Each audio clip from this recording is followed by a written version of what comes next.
Почитувани ученици, добар ден. Јас сум наставник Зоран Тодоров, наставник по историја и по граѓанско образование.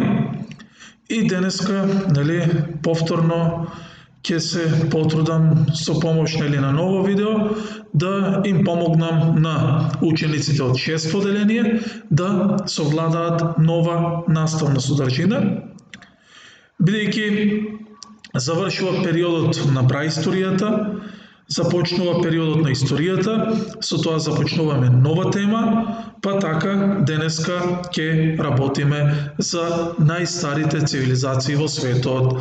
Да видиме каде се создаваат тие цивилизации, како се создаваат и на кој начин функционираат. Првите цивилизации, како што може да видите, се појавиле по долините на големите реки во Азија и Африка, и тоа се појавуваат некаде околу 6000 години пред нашата ера, односно од тогаш датираат најстарите податоци и најстарите извори кои што ни укажуваат дека првите цивилизации се појавуваат токму тогаш, односно во 6000-та година пред нашата ера. Со појавата на првите цивилизации се појавува и првото писмо, со кое практично започнува Стариот век, а тоа е околу 3200-та година пред нашата ера. Ние, кога зборувавме за периодизација на историјата, кажавме дека историјата се дели на стар, среден, нов и најнов век. Така гледаме дека сега започнуваме со изучувањето на Стариот век, односно тој, како што кажавме, започнува во 3200-та година пред нашата ера или околу 3200-та година пред нашата ера и ќе трае се до 476-та година, односно се до пропаѓањето на Западното Римско царство. Сега да видиме ние како се појавиле првите цивилизации и каде. Следете ја стрелката на екранот и ќе видите, односно овие области кои што се обоени со црвена боја се првите цивилизации, а овие со жолтата боја се цивилизациите кои што настануваат малку подоцна. Па така, според историските податоци, најпрво ќе се појават првите цивилизации во областа Месопотамија. Тоа е овде област и тука, течат две реки, Тигар и Еуфрат, и по течението на тие две реки практично се создаваат првите цивилизации. После тоа, имаме податоци дека се појавува и цивилизација во Северна Индија, односно во областите помеѓу реките Инд и Ганг. По течението на реките Инд и Ганг се појавуваат тие први цивилизации во Индија и цивилизација се појавува во Египет, односно по течението на реката Нил. Малку подоцна се појавува и првата цивилизација во Кина, односно по течението на реките Јан, Кјанг и Хуанхо, односно жолтата и сината река, и како што гледате овде со жолто се појавува првата цивилизација на Балканскиот полуостров, односно во Средоземноморскиот и Егејскиот базен, односно по крајбрежјето на Средоземното и Егејското море, и слободно можеме да кажеме дека тоа е цивилизацијата на античка Грција и античка Македонија. Пак ќе повторам, можеме да заклучиме дека цивилизациите се појавуваат по долините на големите реки, Тигар и Еуфрат во Месопотамија овде, Инд и Ганг во Индија, Нил во Египет, се појавува цивилизација во Кина, односно по теченијата на реките Јан, Кјанг и Хуанхо или жолтата и сината река, и се појавуваат првите цивилизации покрај брежјето на Средоземноморскиот и Егејскиот базен, односно покрај Егејското и Црното море, односно во Стара Грција и античка Македонија. Тие се тие местата на каде што ќе се појават првите цивилизации. Сега, како и на кој начин се појавуваат првите цивилизации и зошто баш покрај овие големи реки, бидејќи тука постоела плодна почва. Односно, во тој временски период земјоделието ќе биде главна стопанска гранка. Тоа е временски период кога луѓето биле во потрага во плодна почва, а на овие места, особено во периодот во месец април и во месец август, имало обилни поројни дождови кои што придонесувале да се излеат водите од речното корито, односно да се поплави реката. И веќе добро знаете дека од кога ќе се поплави реката, после тоа нормално реката повторно се повлече и на местото каде што претходно била реката, се појавува кал и тиња.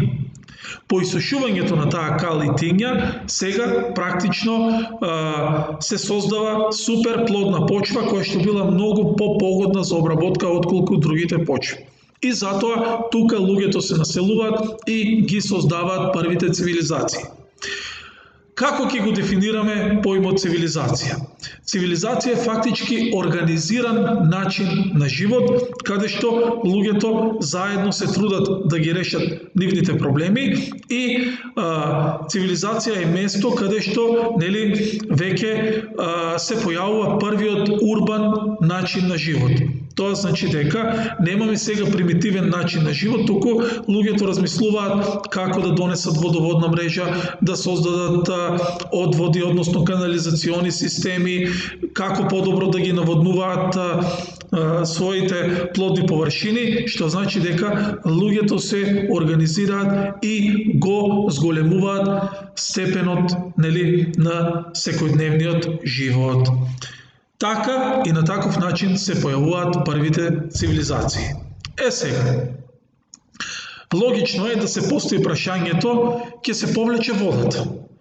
Тие ќе ја изорат површината која што сега е плодна. Меѓутоа, што кога повторно ќе се појават тие први дождови?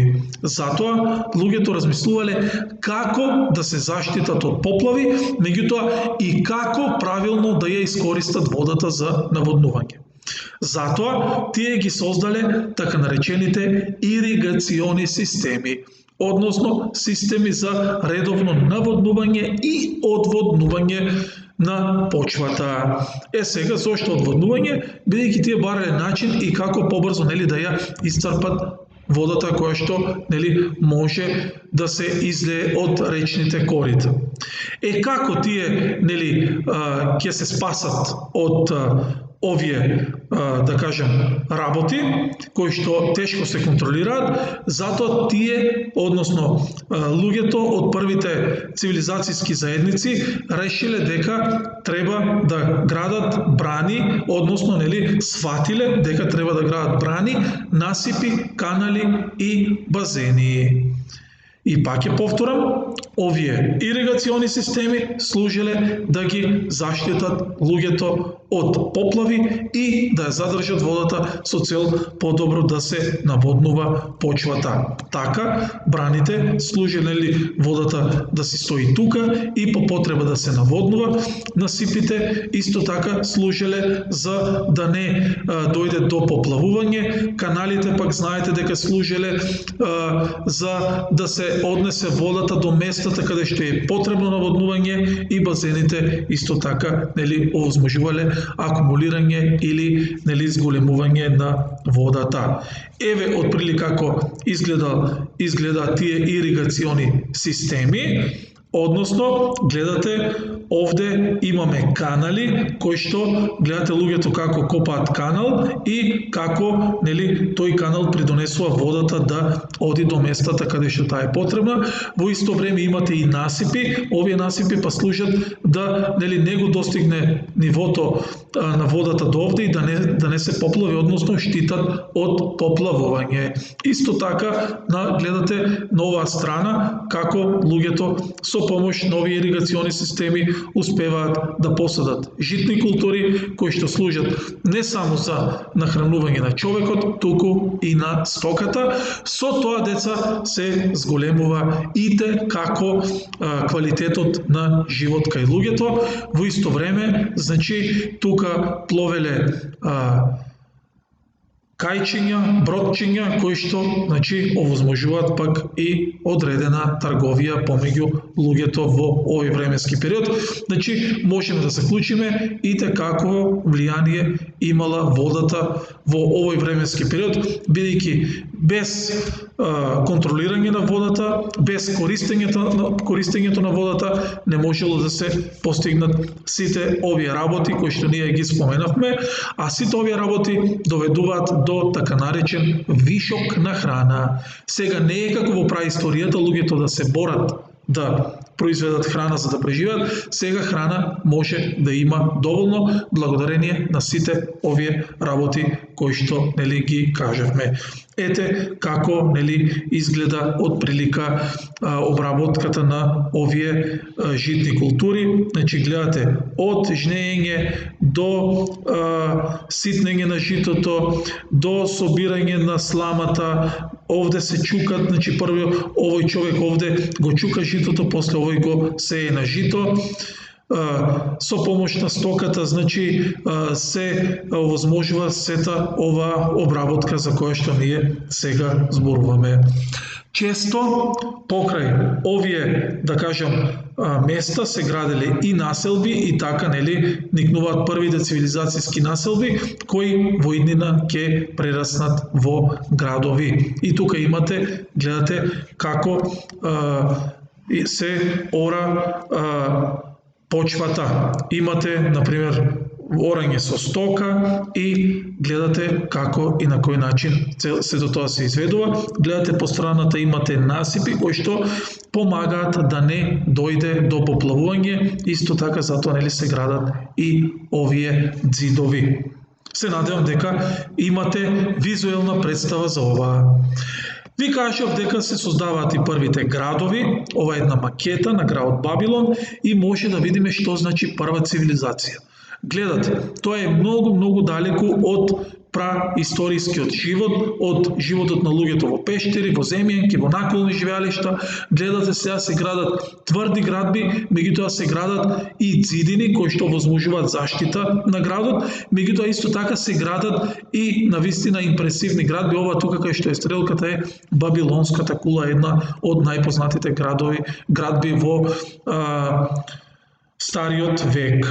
Ова, нели, е Месопотамија и местото каде што никнуваат првите градови. Овие се првите градови кои што, значи, се појавуваат во светот, почнувајќи од Сипар, Нипур, Ур, Урук, Вавилон и така натаму. Сега, првите држави се појавуваат, значи, во овој временски период, а првите држави се всушност градови држави. Односно, државата ја опфаќала градот и неговата околина, затоа, нели, се нарекуваат градови држави и ви ја покажав, нели, сега пред малку картата. Првите држави се појавуваат во областа Месопотамија по долините на Тигар и Еуфрат. Односно, по долините на Тигар и Еуфрат се појавуваат првите држави и, нели, пак ќе повторам, тие опфаќаат, односно ја опфаќа територијата на еден град и неговата околина. Но, со тек на време, тие градови сакале да се прошируваат, да земат територија од другите градови, така започнуваат првите војувања, така градовите почнувале да се освојуваат помеѓу себе и така практично започнуваат да се формираат првите поголеми држави, а прва поголема држава била Акадското кралство, на чие чело стоел Саргон II. Подосна, нели, бил основано и Бабилонското кралство, имаме и Асирска држава, имаме и други држави кои оставиле свој белег, а во 2300 година била основана Кинеската династија, а подосна, нели, се создадени држави и во Индија.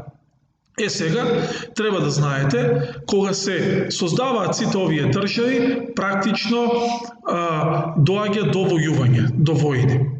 И сега се прашувате што се случува со населението кое што е поразено.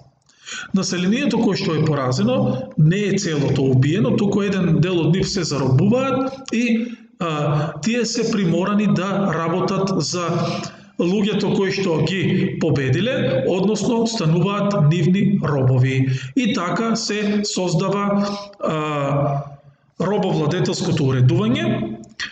Робовладетелското уредување е карактеристично за целиот стар век и начело на робовладетелското уредување стои владетел. Во робовладетелското уредување населението се дели на слободни и неслободни.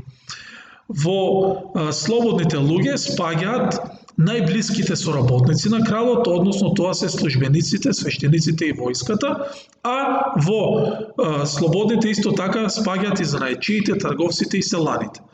Треба да се напомене дека во овој побогатиот слој, службениците, свештениците и војската, всушност тие се најблиските соработници на кралот и тие се привилегирани, додека занаечиите, трговците и селаните биле слободни луѓе, меѓутоа не биле привилегирани, тие работеле и биле принудени да плаќаат данок на државата, а неслободни луѓе биле робовите кои што работеле на имотите на богатиот слој. Значи, владетелот ги наградува овие од богатиот слој, службениците, свештениците и војската. Тие имаат огромно парче на земја, а на тоа парче земја работат робовите кои што практично нивниот живот бил незначен, биле малтретирани, убивани, продавани, едноставно, значи, дури, може слободно се каже, дури смртта им била помила отколку животот. Значи, пак е повторам, во робовладетелското уредување, начело на државата стои владетел, населението се дели на слободни и неслободни, во слободното население спаѓаат побогат слој, во кој влегуваат службеници, свештеници и војска, и во слободното население исто така спаѓаат занаечи, трговци и селани. Богатиот слој ги ужива сите привилегии и за нив работат робовите, додека занаечиите, трговците и селаните се слободните луѓе работат за себе, меѓутоа плаќаат данок на државата. Еве една макета како изгледа, нели, ова робовладетелско уредување. Од прилика тоа е тоа, се надевам, нели, дека беше јасно, се надевам дека беше интересно и се надевам дека ви помогнав да совладате дел од работите. Се гледаме со наредно видео и со наредна лекција.